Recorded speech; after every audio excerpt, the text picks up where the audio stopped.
Ram watched as the celestial vehicle rose high into the sky and disappeared. His fury with the Rakshasas had completely subsided. He now thought of Vibhishana's installation as the new king of Lanka. As the city was upon the earth, it was within the jurisdiction of the earth's emperors. Although inhabited by the Rakshasas, thus Rama desired to install the pious Vibhishan as its righteous ruler so as to quickly re-establish order in the devastated city. Lakshman, make arrangements to perform the ceremony of consecrating Vibhishana on Lanka's throne. Yes, my lord. Lakshman immediately had the monkeys fetch seawater in large golden jars. With the water, he duly consecrated Vibhishana, carefully following the directions given in the Vedas. Vibhishan sat upon the throne and blazed with regal splendor. When the ceremony was complete, Ram asked Hanuman to go quickly to Sita. He was aching.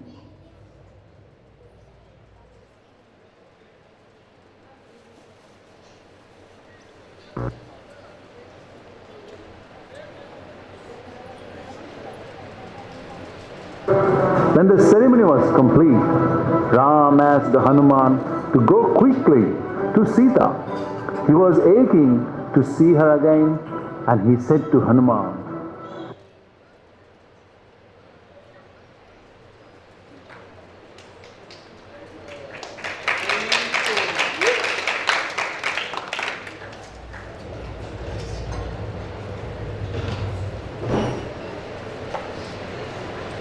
Please inform the princess of the good news.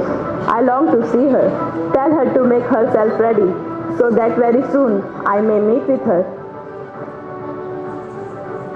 Hanuman at once left for the gardens. Quickly reaching the Ashoka grove, he saw. Upon seeing Hanuman, however, she quickly stood up in hope. Surely the monkey must be bearing good news. The princess listened expectantly as Hanuman told her all that had happened. O godly lady, your husband has come out victorious. The demon Ravana is no more, and the virtuous Vibhishana is now the ruler of Lanka. Dear mother, your woes are ended. Please prepare yourself to see your Lord Ram. Sita was stunned with joy. She could not make any reply and simply stood for some time, gazing at Hanuman with tears flowing from her eyes. At last, she said in a choked voice, Oh good monkey, I cannot think of anything I can offer you in return for this news. Not gold, nor silver, nor gems, nor even the sovereignty of all the worlds is equal to the value of this vessel. Hearing your joyful reply was itself more valuable than any gift, and having seen Ram emerge victorious and happy, I desire nothing more. If you permit me, I shall punish these wicked Rakshasas who have made your life so miserable. I would like to give them a good thrashing. They surely deserve death for their evil conduct against you, O divine lady. These Rakshasas were simply carrying out Ravana's order. No blame should be attached to them. Furthermore, any sufferings I felt were surely the result of my own past misdeeds, for such is the universal law. Indeed, there is an ancient maxim which is always the code of virtuous. A righteous man does not consider the offenses of others against him. At all costs, he always observes the vow of not returning evil for evil. For the virtuous consider good conduct their ornament. Compassion should always be shown towards sinners, for no one was ever found to be free of sins. admonished in this way, Hanuman bowed to her and made no argument. Sita had spoken well, quite in accord with her noble character. After reflecting on her words, for some moments. The monkey then asked,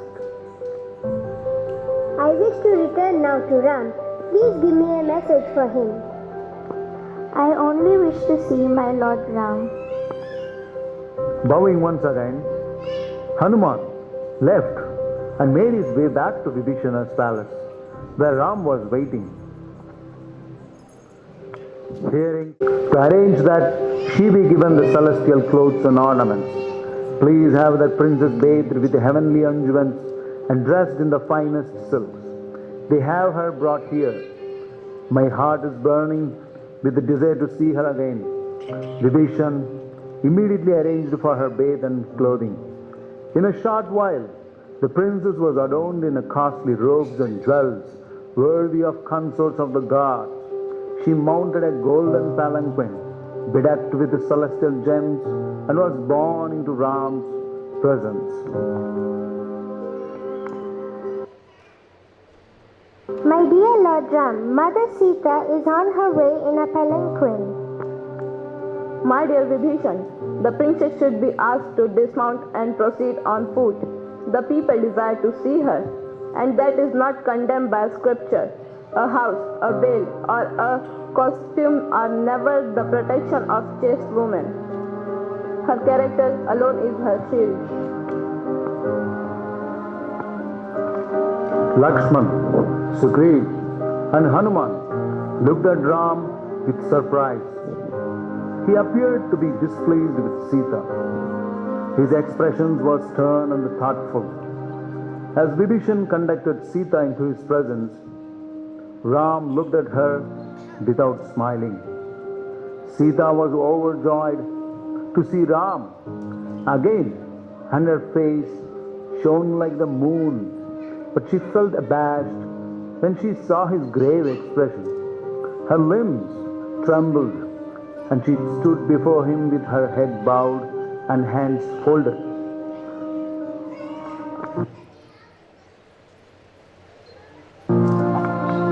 Ram's heart was torn. He deeply wanted to show his love for Sita and to take her back at once, but he feared public censure. Ram spoke. My dear Sita, as a king, I wanted to set the highest example for the people. You had been in the house of another man for almost a year. Whatever the circumstances, that would surely be criticized by some of the people. Question about your chastity might be raised. That would never be acceptable for the wife of an emperor. O blessed one, I have won you back today. After conquering my enemies in battle, I have avenged the insult given me through your abduction. You too are fully avenged. O princess, the evil Ravana is no more. Ram stopped speaking, his heart balking at what he had to say next. Steadying his mind, he continued to address the tremulous Sita. Now that I have wiped off the stain of insult on my noble house and established my truthfulness and resolve, no further purpose remains for me in this matter. O gentle lady, I have not undergone this endeavor out of a desire to again have you as my wife. You have long dwelt in the house of another. How then can I take you back into my house? Your good character has become suspect. Ravan clasped you in his arms and looked upon you with lustful eye. Therefore, my attachment for you has ended. Please go wherever you may desire.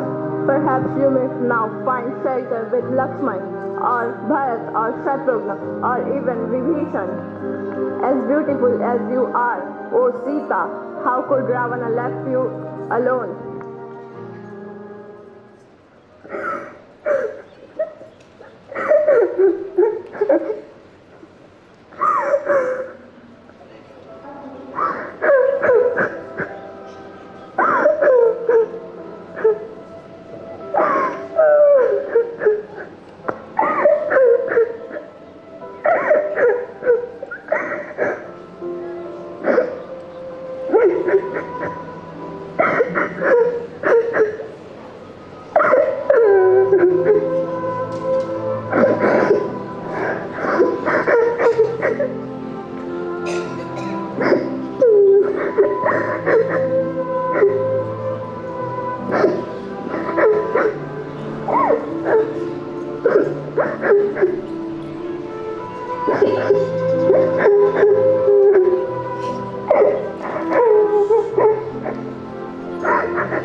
Sita wept loudly and shook like a sapling caught in a storm.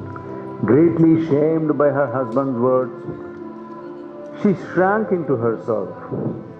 Ram's speech had pierced her like a poisoned arrows, and she cried in pain for a long time. Gradually, gathering her senses, she replied to Ram in faltering tones. Why do you address me with such unkind words? O hero, like a common man addressing some vulgar woman. You are judging all the women by the standards of a degraded few. Give up your doubts in me, for I am without blame. When Ravana snatched me, I was helpless and dragged against my will. Although I could not control my limbs, my heart remained under my control and did not deviate from you even slightly. In spite of our living together in love for so long, you still do not trust me, then I am surely undone for good. Why have you gone to such great endeavors? You could have sent a message with Hanuman that you are rejecting me. Then I would have immediately given up my life and saved all the effort of war. It seemed you had given way to anger alone, just like an ordinary man. Like a mean man, he had not considered my devotion and chastity towards you. You had forgotten my divine origins and taken me to be an ordinary woman.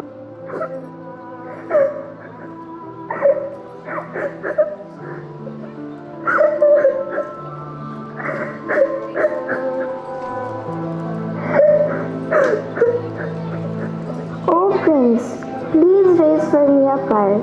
This is my only recourse now. I no longer desire to live, being smitten with false reproaches. As my husband has renounced me in a public gathering, I shall enter fire and give up my life. Lakshman was indignant. How could Ram act in this way? He looked at his brother, but Ram remained impassive. Ram returned to Lakshman glance with a slight nod.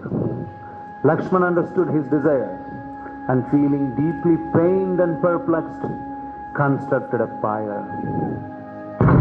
Ram stood like a Yamara, the god of justice. No one dared approach him or say anything. Only Sita came near him. She walked around him in respect and approached the blazing fire. The princess then prayed with folded hands. If I have never been unfaithful to Ram, either in mind, words, or body, may the fire god protect me on all sides. As my heart ever abides in Ram, so may the fire god protect me. As all the gods are witness to my chastity, let the fire god protect me.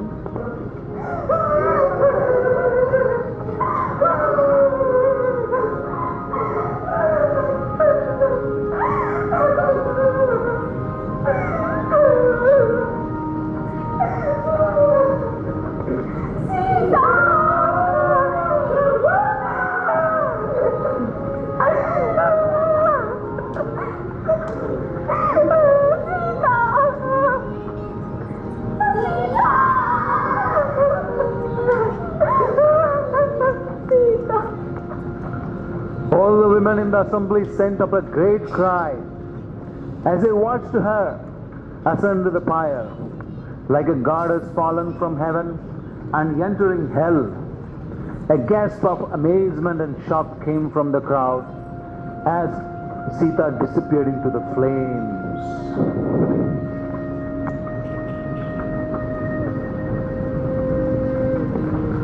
Ram was blinded with tears. He was afflicted to hear the cries of the people. With his mind set on virtue and his heart racked with grief, he watched Sita walk into the fire.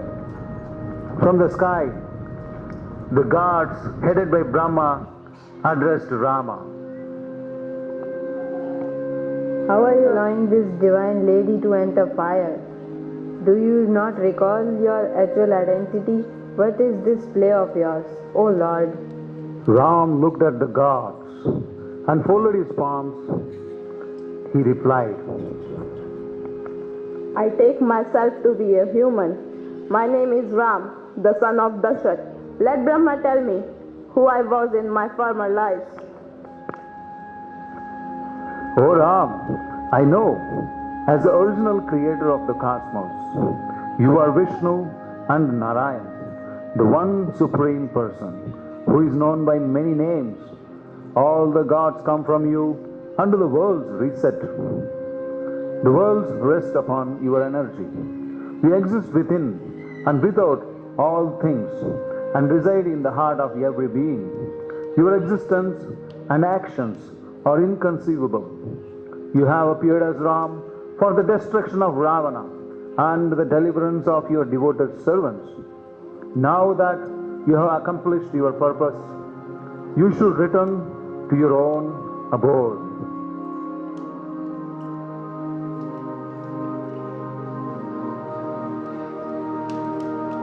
Here is your wife Sita. No sin exists in her, neither by word, deed, nor thought. Not even by glance has she ever been unfaithful to you. Ravana forcibly snatched her away while she was helpless and forlorn. Although kept captive by him, her mind and heart remained focused on you at every moment. She did not give a single thought to Ravan despite being tempted and threatened by him in many ways. Therefore, O Ram, accept her back with an open heart.